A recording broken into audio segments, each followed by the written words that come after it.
Fala pessoal, tudo bem com vocês? Eu espero que sim. Para você que não me conhece, eu sou Ian Santos, advogado.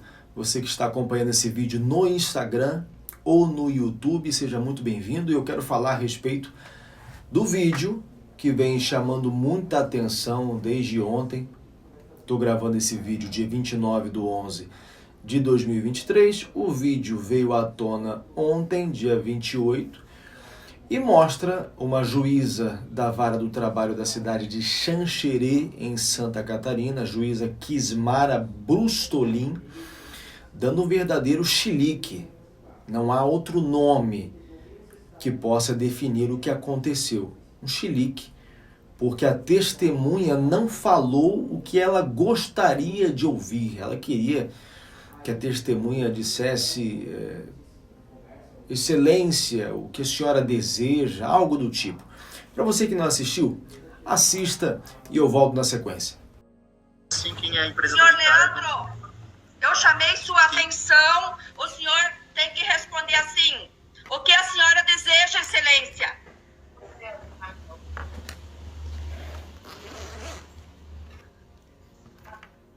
Responda, por favor. Oi, eu não entendi. Desculpa. Eu chamei sua atenção. Certo. Respondeu qual pergunta, doutora? O senhor tem que responder assim. O que a senhora deseja, excelência? Certo? Não estou entendendo. Repete. Pode continuar, por favor. Repete. Eu sou obrigado a... Desculpa. O senhor não é obrigado, mas se o senhor não fizer isso, a audiência, o seu depoimento termina por aqui e será totalmente desconsiderado. Eu estou à disposição, inclusive, para esclarecer mais fotos que são inverdades que estão no processo. Né? Inclusive, eu vi fotos do gelo no telhado que ele simplesmente foi ajudar a levar, né? E nós tínhamos empresa dos pedreiros contratados para isso. Adriano. Opa, doutora. Deleta.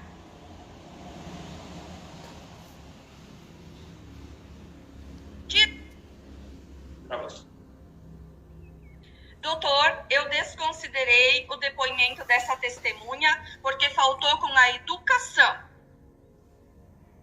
Tá? Se o senhor quer registrar os protestos, eu aceito e depois o senhor pode recorrer, fica no seu direito.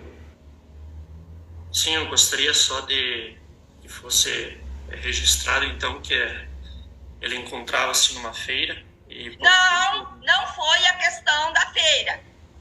Foi porque ele não cumpriu com a urbanidade e a educação. Eu só quero saber se o senhor registra os protestos, apenas isso.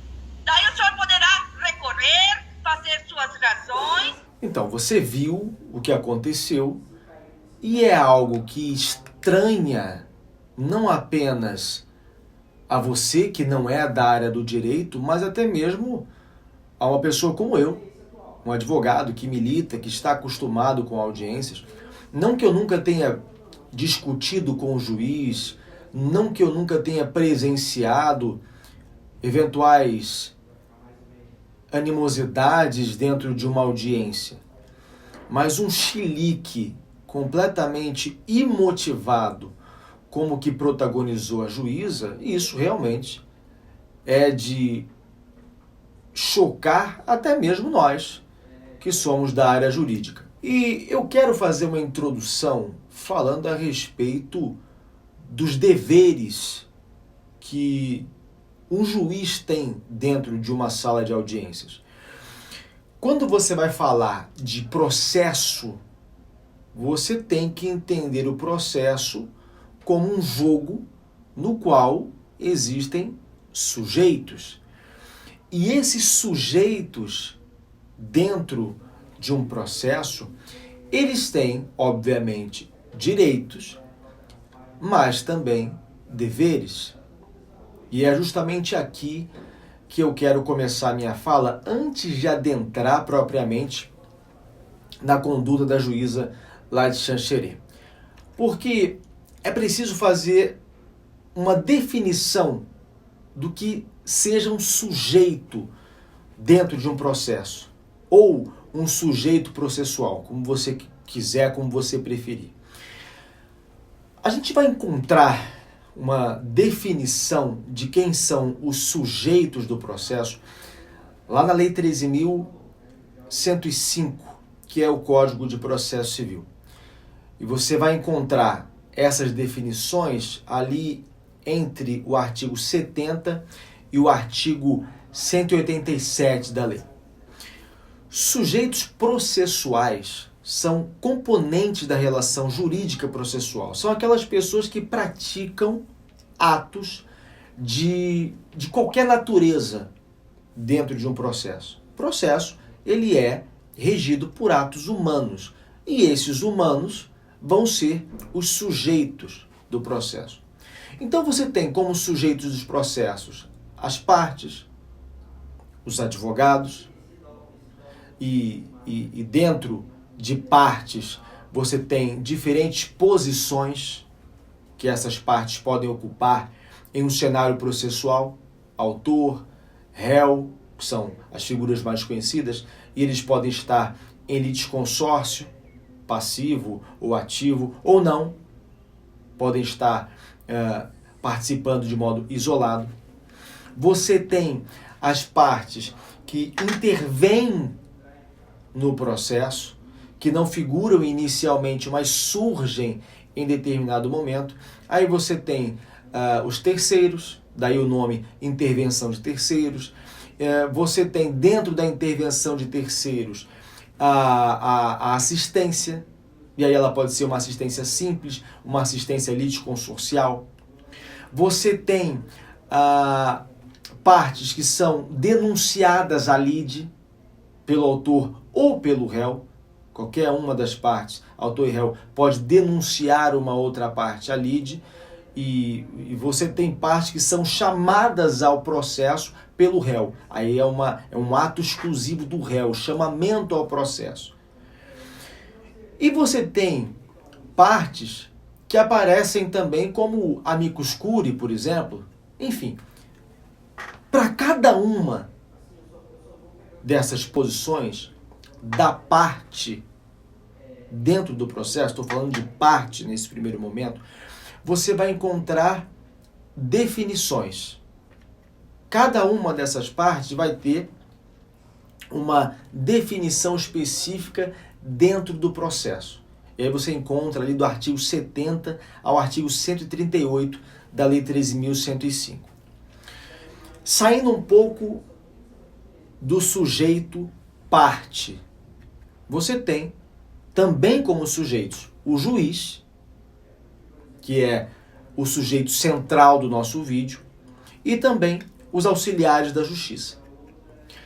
O juiz ou a juíza é uma figura conhecida, você vê em filme, você vê em novela, então é uma figura que dispensa apresentações. Agora, quem são os auxiliares da justiça? Quem é essa figura dentro de um processo judicial enquanto sujeito? Bom, os auxiliares da justiça são sujeitos que também têm diversas atuações dentro de um processo. Você vai ter o escrivão, o chefe de secretaria, o oficial de justiça, o perito, o depositário, aquela pessoa que fica com um bem eventualmente garantido dentro de um processo para que não venha se deteriorar, enfim. É uma figura que vai aparecer pouco, mas é uma figura, é um sujeito que também está dentro do processo. Você tem o administrador, o intérprete, o tradutor, para processos que eventualmente tenham documentos em um idioma estrangeiro que não o do local onde o processo tramita. Você tem o mediador, enfim. Todos esses sujeitos são os denominados auxiliares da justiça. E você pode também, a exemplo das partes, ler acerca das definições de cada um dos sujeitos auxiliares da Justiça, dos artigos 149 a 175 da Lei 13.105, Código de Processo Civil. Aí na sequência, e se você tiver o interesse de ler, você vai ver que é realmente uma sequência, você tem o Ministério Público, você tem a Advocacia Pública, você tem a Defensoria Pública, que figuram como partes, no caso especificamente do Ministério Público, enquanto órgão responsável por pleitear pelos interesses da sociedade, em ações de natureza penal, por exemplo, ações penais públicas. O Ministério Público é o autor da ação e aquela pessoa que figura como vítima é a vítima / interessada. Ou você tem, no caso da Advocacia Pública, da Defensoria Pública, você tem a participação desses sujeitos no processo como procuradores, não é? No caso da Advocacia Pública de União, Estados e Municípios, no caso da Defensoria Pública, das pessoas que não têm condições financeiras de arcar com o advogado, e aí prezando, melhor dizendo, pelo princípio da dignidade da pessoa humana. Não é em todos os tipos de casos, mas em alguns casos você tem a possibilidade de contar também com esses sujeitos processuais, que são os procuradores da Defensoria Pública. Entre os sujeitos que figuram no processo, seja ele qual for, existe uma característica, e aqui eu preciso que você tenha atenção, que serve como um divisor bastante importante. Os sujeitos de um processo, eles podem ser parciais ou imparciais. Isso é importante de se mencionar, porque o interesse ou a falta de interesse dentro de um processo para que se chegue a determinado resultado, ele vai nortear o comportamento de cada um dos sujeitos que vierem a participar desse jogo processual. Primeiro, quem são os sujeitos parciais?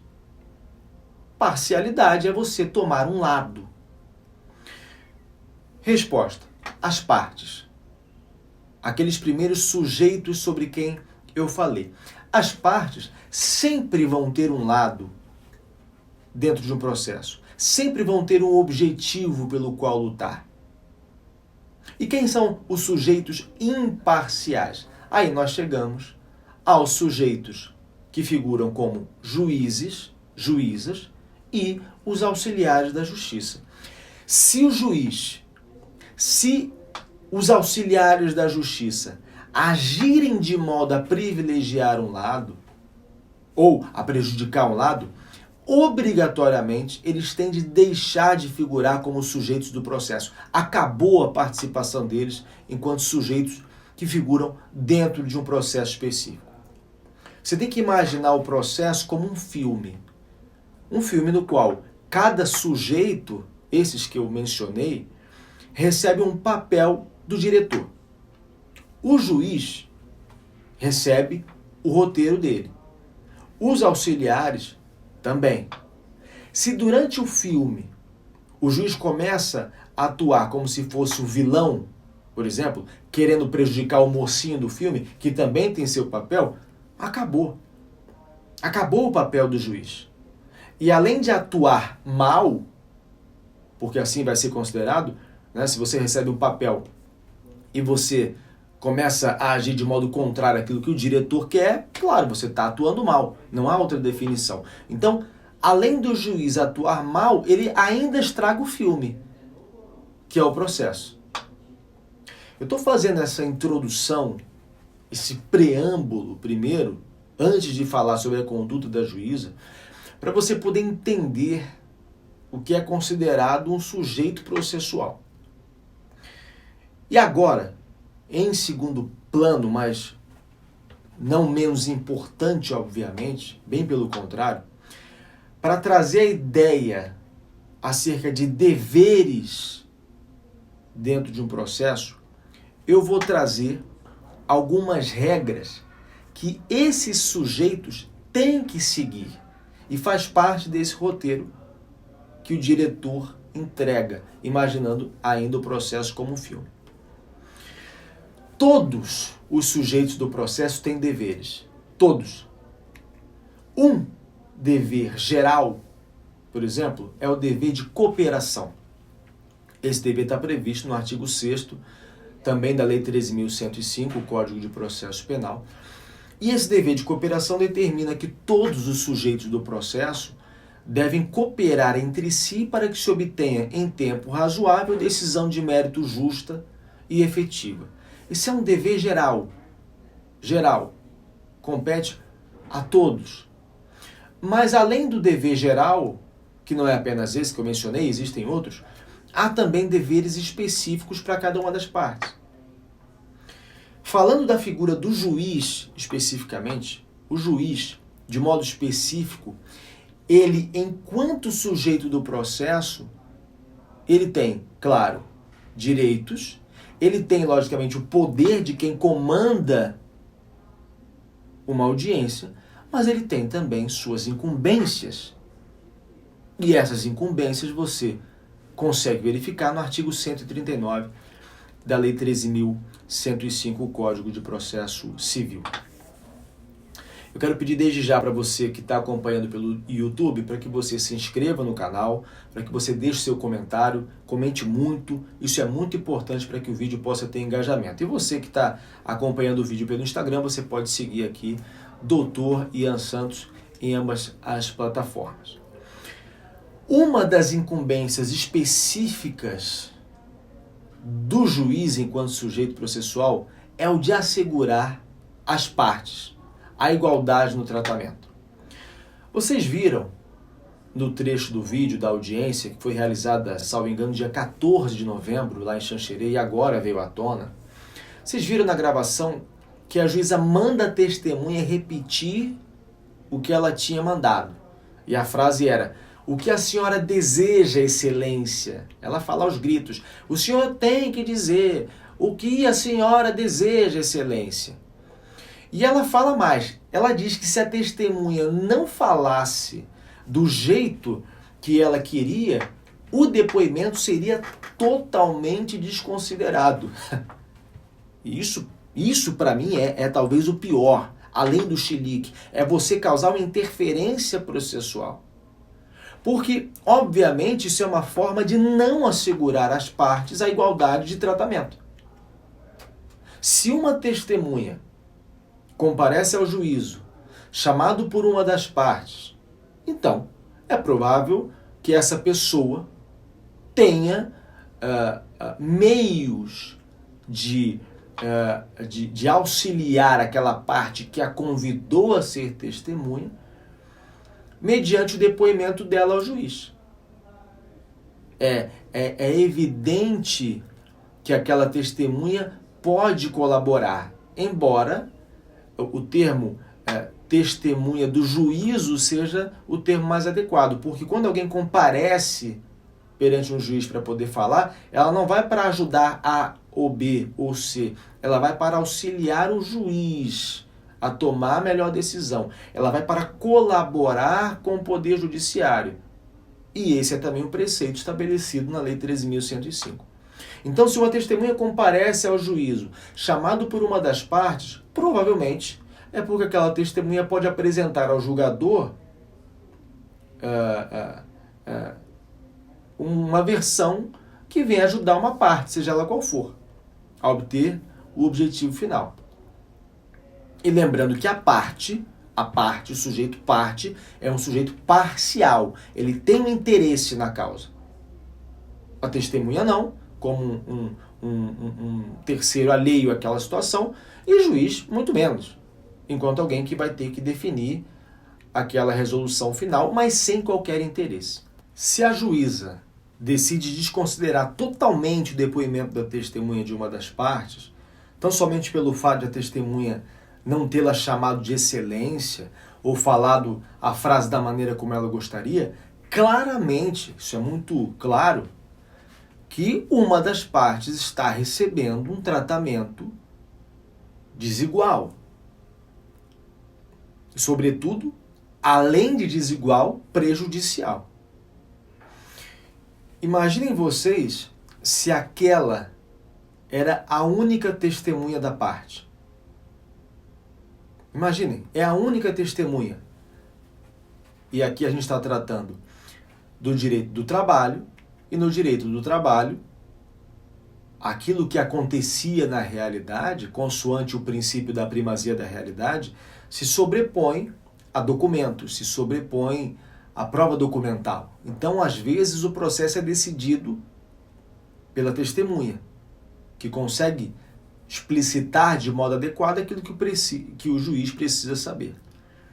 Então, imaginem vocês se aquela era a única testemunha da parte. E o fato se torna ainda mais grave, mais grave quando a juíza adverte a testemunha sobre a iminente invalidade daquele depoimento, fundamentando a ideia em uma obrigação que não existe. A obrigação de repetir o que a juíza diz, da maneira como a julgadora deseja, não existe. Qual é a obrigação da testemunha dentro de um processo? Comparecer ao juízo e falar o que ela sabe a respeito dos fatos e circunstâncias de interesse daquela causa.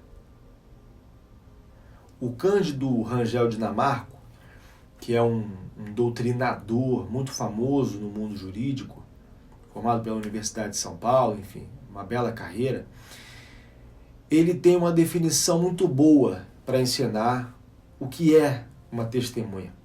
Ele diz que testemunha é, em sentido estrito, muito amplo e vago, né? No sentido muito amplo, aquela pessoa que, pelos sentidos, tomou conhecimento de algum fato, não importando se pela visão, pela audição, pelo paladar, pelo olfato, pelo tato, ou por uma informação que ela possa ter ouvido de outra pessoa.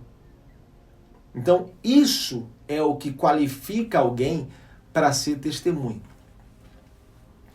E sobre a testemunha, a lei, seja processual civil, seja processual penal, lei trabalhista, enfim, qualquer lei, né? A lei, ela define de que maneira a testemunha deve comparecer em juízo, quem pode ser testemunha, quem não pode ser testemunha, o compromisso com a verdade que a testemunha deve ter. Inclusive o juiz. Existe definição na lei acerca de como o juiz deve advertir a testemunha de que se ela fizer afirmação falsa, calar ou ocultar a verdade, de que ela poderá incorrer em crime. Isso está lá no parágrafo único do artigo 458 da Lei 13.105. Tudo isso você encontra na lei em relação à testemunha. Mas você não vai encontrar em nenhum lugar uma determinação sequer sobre o que a testemunha tem que falar. Isso você não vai encontrar. Esse é o ponto central. Não há embasamento jurídico em nenhuma norma que justifique aquele comportamento da juíza de Xanxerê.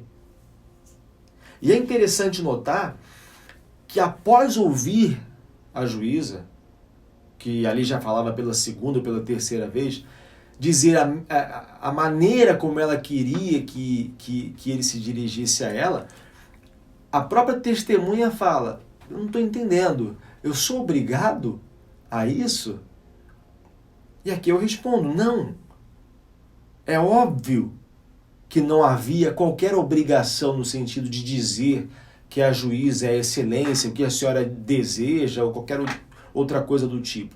É o que deveria ter falado, inclusive, o advogado da parte que convidou a testemunha. Me incomodou bastante a passividade do colega advogado, inclusive no momento em que ele tentou passar pano, desnecessariamente, é bom que se diga, dizendo que a testemunha estava em uma feira e que não tinha escutado o que a juíza havia falado, etc. Poxa, então quer dizer que ele só não falou o que a senhora deseja, excelência, porque estava em uma feira e não conseguiu ouvir? Não tem o menor sentido.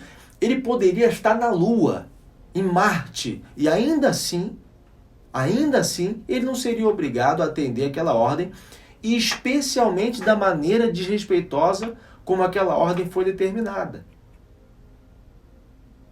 Esse é o ponto central. Inclusive, eu falei ontem no Instagram, Dr. Ian Santos, a mesma coisa que eu estou falando aqui. E principalmente em direção àquelas pessoas que acham que advogado não pode advertir o juiz. Muita gente, mas muita gente mesmo, ainda tem o pensamento de que juiz é maior que advogado. É engraçado como as pessoas às vezes me perguntam: você não quer ser juiz? Você não quer ser promotor? Como se fosse uma escala, como se fosse subir um degrau na carreira jurídica, eu me tornar promotor ou eu me tornar juiz. Não é isso, gente, pelo amor de Deus. Lembra do que eu falei no começo? O processo é um filme e cada sujeito do processo tem o seu papel. Cada sujeito do processo tem um papel a ser cumprido. E isso não significa dizer que um seja maior do que o outro. Aliás, essa igualdade, ela decorre não desse vídeo aqui, não da minha cabeça, mas de lei federal, a Lei 8.906, que é o Estatuto da Advocacia. Já falei sobre essa lei em diversos vídeos ao longo do tempo, ao longo da minha carreira de quase 10 anos. O artigo 6º dessa lei, ela é bem clara em afirmar que não há hierarquia nem subordinação entre advogados, magistrados, membros do Ministério Público, devendo todos tratar-se com consideração e respeito recíprocos. E você ouviu bem, respeito recíprocos. Só que essa reciprocidade, ela também vale ao inverso. Se eu noto, percebam, se eu noto um abuso, uma afronta a um preceito de lei, eu, enquanto advogado, eu tenho que reclamar. Eu tenho o dever de reclamar. Por força do artigo 7º, inciso 11 da mesma Lei 8.906. É a lei que me confere esse direito. O problema é que às vezes ela fica esquecida. Os próprios advogados não dão a essa lei o valor que ela merece ter. E eu pergunto, no momento em que a juíza ela extrapola os limites a ela impostos, na condição de sujeito processual que ela tem, como eu falei no começo, ela afronta a lei? Sim, ela afronta a lei. Porque ela desrespeita a testemunha. Ela não só pede para que a testemunha faça algo, cumpra uma obrigação inexistente na lei, como ela ainda o faz de maneira desrespeitosa. E ela afronta diretamente o teor do artigo 452, parágrafo 2º da Lei 13.105, Código de Processo Civil, que serve como aplicação subsidiária para várias outras leis, inclusive para a lei trabalhista que a juíza de Xanxerê tem que seguir, por ser uma juíza federal do trabalho. E a lei civil, quando há omissão da lei trabalhista, ela é aplicada de modo subsidiário. O artigo 459, parágrafo 2º da Lei 13.105, determina que as testemunhas devem ser tratadas com urbanidade, não se lhes fazendo perguntas ou considerações impertinentes, capciosas ou vexatórias. Esse dever de tratar a testemunha com respeito não se limita às partes, aos sujeitos partes, de um lado do outro. Também se estende a quem comanda a audiência, porque o juiz também faz perguntas. O juiz também se dirige à testemunha. Então, compete ao juiz também esse dever. E se ela retira de uma das partes o direito de produzir prova testemunhal, pelo motivo de não dizer o que ela queria ouvir, então ela afronta, além de uma lei infraconstitucional, ela afronta também o regramento constitucional, que é o do contraditório e ampla defesa. Artigo 5º, inciso 55 da Constituição Federal, a regra máxima. E ela passa a exercer aquilo que se chama de cerceamento de defesa. E, obviamente, mais uma vez, ela trata as partes de modo desigual, porque ela retira de uma das partes a possibilidade de defender os argumentos que tem, seja autor, seja réu. O que aconteceu depois da audiência? É a pergunta que se faz. Porque vem à tona o fato, o vídeo viraliza, mas as pessoas, de modo geral, e até pessoas que atuam enquanto agentes da justiça, né, enquanto operadores do direito também, muitas vezes não sabem o que acontece. O vídeo veio à tona, e depois de receber nota da OAB Santa Catarina, solicitando providências, a presidência e a corregedoria do regional, do TRT 12, cada estado tem o seu Tribunal Regional do Trabalho e compete a esse tribunal a apuração dos fatos. Em ato conjunto, a corregedoria do TRT 12 e a presidência decidiram suspender a juíza da realização das audiências. Como funciona essa suspensão? Você pode me perguntar. A suspensão é o seguinte, ela só não vai participar de audiências. Ela vai continuar proferindo sentenças, ela continua proferindo despachos. Mas de audiências ela não participa. A minha visão é de que ela deveria ser afastada de qualquer atividade relacionada à magistratura. Porque aquele comportamento tido em audiências pode se estender também a outros processos via texto, via decisões. É algo que transcende o mero ato daquela audiência. E mais, nós não sabemos se outros atos semelhantes já aconteceram lá. Então, na minha concepção, afastar apenas das atividades relacionadas a audiências não seria suficiente. Enquanto ela fica afastada, a corregedoria vai instaurar procedimento apuratório de irregularidade. Se encontrar irregularidade, então pode aplicar uma pena disciplinar. E aqui também mora uma série de dúvidas, porque quais são as penalidades aplicadas a juízes? Se aplicam penas a juízes? Muitas pessoas têm essa dúvida. Repito, inclusive operadoras do direito, porque a aparência é de que não existem. Seja porque dificilmente se vê, seja porque, quando aplicadas, são praticamente ineficazes em se tratando de finalidades pedagógicas. Para poder falar sobre penas aplicadas à magistratura, você tem que falar da Lei Complementar número 35, de 14 de março de 1979, que é a Lei Orgânica da Magistratura, a LOMAN. A primeira coisa que você precisa saber, depois de conhecer a lei que rege a magistratura nacional, é que o magistrado ele não é punido pelas opiniões dele ou pelo teor das decisões. Não gostei de uma decisão, eu acho que o juiz estava contra mim, eu vou agora iniciar aqui, por meio de uma denúncia, um procedimento contra esse juiz. Não, justamente porque o servidor que atua na condição de juiz, ele tem que ter independência na atuação. As penalidades impostas aos juízes, quando impostas, são impostas por condutas incompatíveis com o exercício da atividade. Essa juíza de Xanxerê, ela está sendo, a princípio, afastada e, quem sabe, possa vir a ser punida por exercer ato incompatível com a atividade que ela exerce.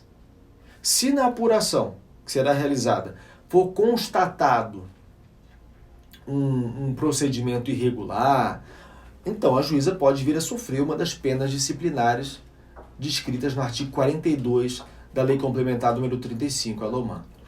E aí você tem a advertência, que é a penalidade mais leve, e ela só é aplicada a juízes de primeira instância.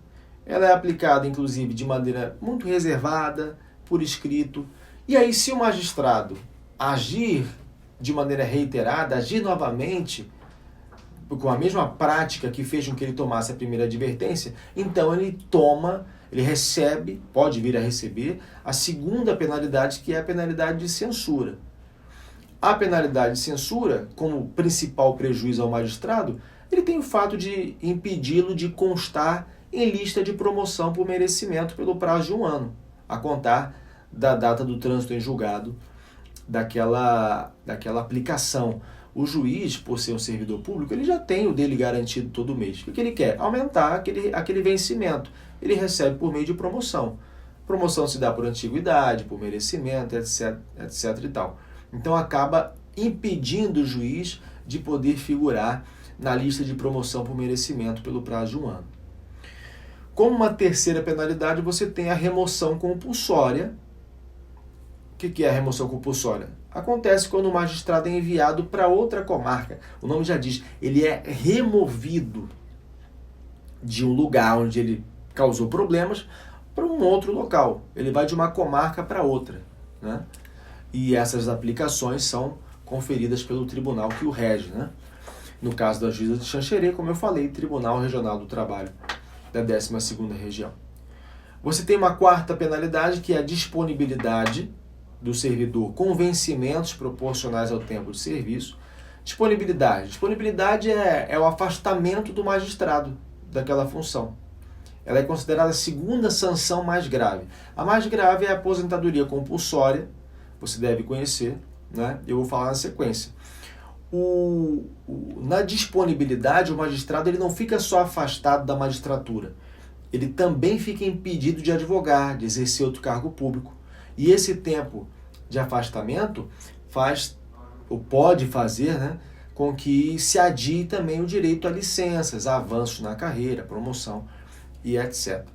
Aí a gente tem aquela que é considerada a mais grave, talvez a mais conhecida também, e a mais polêmica, que é a aposentadoria compulsória com vencimentos proporcionais ao tempo de serviço.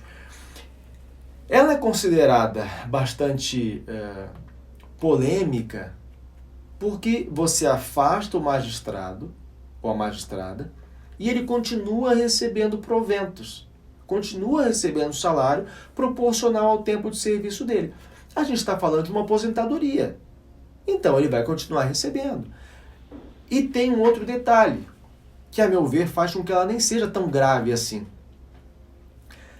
Diferentemente do que acontece na disponibilidade, quando o magistrado é aposentado compulsoriamente, ele pode exercer outra atividade, tanto na advocacia quanto em cargos públicos.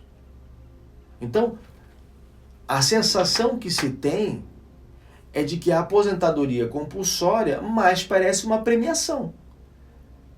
Então, você vê em alguns fóruns de debates, em alguns grupos de WhatsApp dos quais eu faço parte, vários advogados dizendo: essa juíza, aparentemente, quer ser aposentada de modo compulsório. É muito comum que o magistrado que comete um ato semelhante a esse diga: olha, eu tenho problemas de saúde, eu agi assim porque eu estava à base de remédios, a própria função tem me adoecido, então você aposenta compulsoriamente, ele para de trabalhar, eventualmente pode exercer uma outra atividade e ainda continua recebendo o dinheiro, que é o que mais importa para todo mundo, enquanto ser humano, né? Enquanto sujeitos humanos, independentemente de sujeitos processuais. Então, isso é bastante polêmico. E aí você tem a demissão, que é uma sexta modalidade de penalidade, que é aplicada a magistrados condenados em ação penal por crime comum ou de responsabilidade, ou em casos de falta grave, procedimento incompatível com a dignidade, com o decoro, com a honra e etc. Você pode aplicar tanto para juízes já com cargo vitalício, quanto para aqueles que ainda estão em fase experimental, nos 2 anos. A gente precisa esperar para ver o que vai acontecer, embora a tendência seja a poeira baixar e o vídeo da audiência ficar esquecido.